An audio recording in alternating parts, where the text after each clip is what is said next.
that puts the whole picture together, and you'll see different parts of this being explained throughout the week. Okay, so now let's get to the logistics of it. Again, as I mentioned, just this first part, this is the easiest part, right? We just take preferences for consumer goods of buyers and sellers, put them together, and see how a price emerges from this process.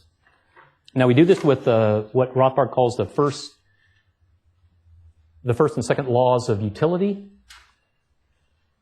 And these can be illustrated in my example here. Let's say we have this preference rank for a potential buyer or seller of Honda Civics. And we know that there's diminishing marginal utility. This is the first law of utility. So the first Honda Civic, we're assuming this person doesn't own one. The first Honda Civic, let's say, might be used for commuting to work and so on and so forth. A greater value is placed upon this because the end attained is worth more to this person. And then he values this relative to money, as we said before. In the market, he would have that option. He would say, oh, I'm willing, in this case, to pay $15,000 to buy the Civic, but not $16,000. I'm choosing those numbers arbitrarily, but right, every potential buyer would have a preference of this sort. Then we know that the second Civic, which would necessarily be used for a less valued end, since the first Civic is chosen precisely because it's suitable for attaining the most valued end, the second unit of the good would have to be allocated to a less valued end. Maybe this is lending it out to his friends during the day, right, or renting it out or something of the sort. And so it would, relative to money, it would have less value. He would rank it on his preference scale or his scale of values relative to money at a lower point. So if he were in the market to purchase a Civic, and a Civic were available for sale for $10,000, he'd actually buy two, right? At a very low price, in other words, the buyer could be induced to buy a greater number of units of the good. Why? Because the subjective values to which he puts these additional units that he buys, the second Civic in this case, are worth more to him than the amount of money that he's having to, the small amount of money that he's having to pay. But if the price is higher, well, this cuts out the less valuable uses, right? It means now the money that he would have to pay to buy the second Civic, let's say if the price were $15,000, the $15,000 is worth more to him than the subjective value of the second unit of the good. And so he would not purchase that second unit. He would just buy one Civic. If the price were $16,000 or above, he wouldn't buy any, correct? Because he'd prefer to keep it, he'd buy a motorcycle or he'd buy a cheap used car or something as an alternative to the Civic. Okay, so this is where we get the demand relationship, right? We see the law of demand illustrated here as a reflection of diminishing marginal utility. So our behavior in the market comes directly from our preferences. Right? This is where demand has empirical, objective manifestation. We have this underlying value scale in our minds. We act upon it, and then objective effects occur. A price emerges, right? We pay this guy $15,000 to buy a Civic. So that's where the price fundamentally comes from, right? It comes from the exchange, the mutually well, we haven't talked about mutual advantage, but the mutually advantageous trade between the buyer and the seller who agree on a price where both of them are benefiting. Okay, so now we can turn this around and see that supply also comes from exactly the same considerations. We're assuming here or maybe there's a kind of an implicit assumption here that these are existing cars. Maybe these are 1-year-old Honda Civics. All right, so maybe we have a guy who owns two Civics. Maybe he bought one and then his uncle died and he inherited a second one. And he's putting them to two different uses currently. He's using one to commute and he uses one just to lend to his friends or rent out or something. And he too could enter into the market, and at different prices he'd be willing to sell different amounts of the good. Right? If the price were $11,000, he'd be willing to sell his second Civic, but not his first, right? Because he values the use of commuting more than the $11,000 he could get. But he values $11,000 more than the second unit. And if the price were higher, then he would sell more units. the law of supply. So we see that the law of supply has nothing to do with cost of production, well, unless what you mean by costs are opportunity costs. It has only to do with subjective value. And so the considerations on both sides of the market are exactly the same. They're just our preferences. We prefer one thing to another. Now again, remember, we're not going to do the complicated case where what if we have a Honda dealer? Don't cost of production somehow affect the Honda dealer's decision to sell? And by the way, real briefly, the answer to that is no. The answer to that is quite easily we can see the basic answer to this must be no.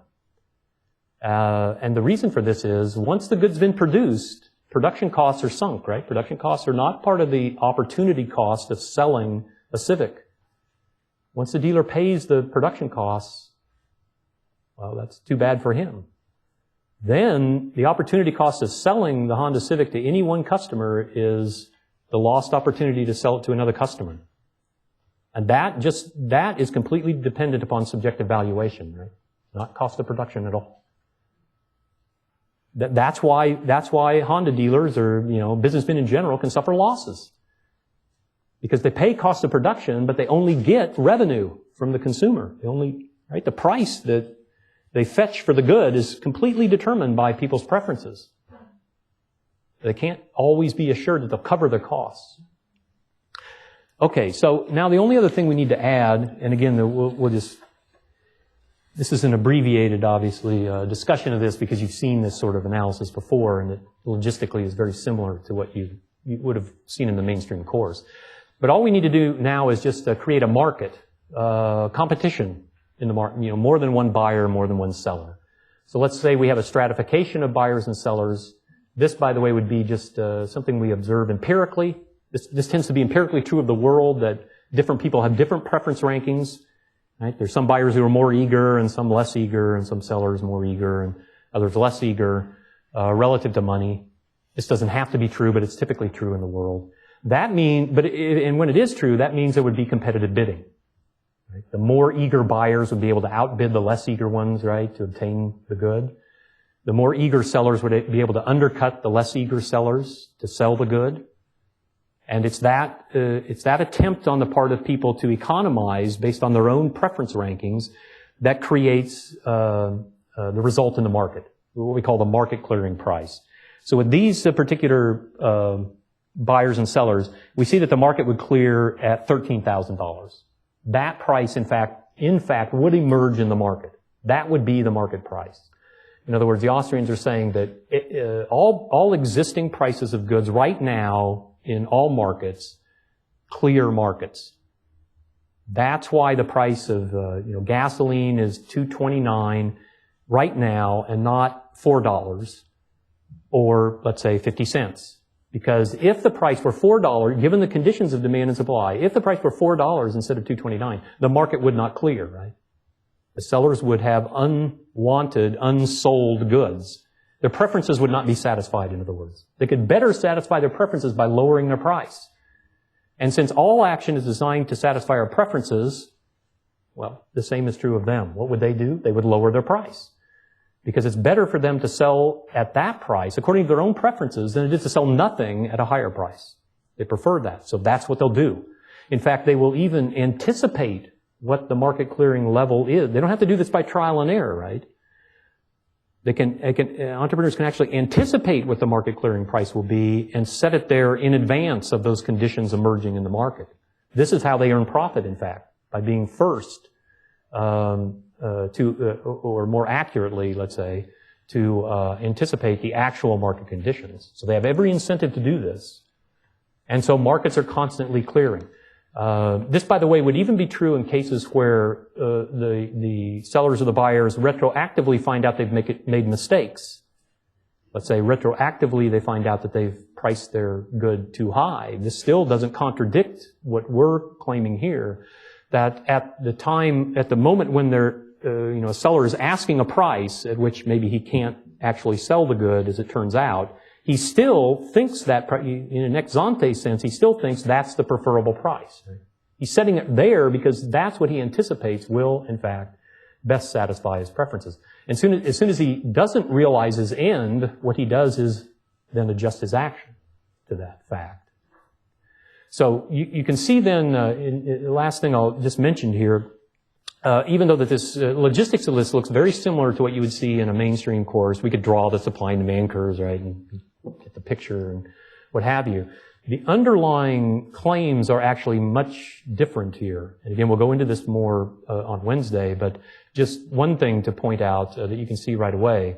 The Mengerian analysis is about explaining the factors behind the actual prices of goods in markets as they exist. It is not about explaining hypothetical prices.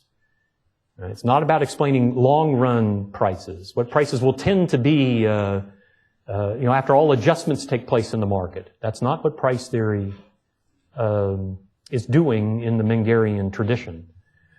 The reason why price theory is dwelling upon this examination of what determines the actual prices of things, as I mentioned before, is because actual prices are what people use to economize. Actual prices are what we're using right now to make economizing decisions. What entrepreneurs are using right now to say, this is what I think I should be producing to sell 6 months from now. It's the actual array of prices that they begin with. And the same for us, right? The actual array of prices is how we say as consumers, oh, I think I will go to lunch today and eat at this place. Or I think I will buy this car next month. Or this set of clothes, and so on and so forth. Okay, so at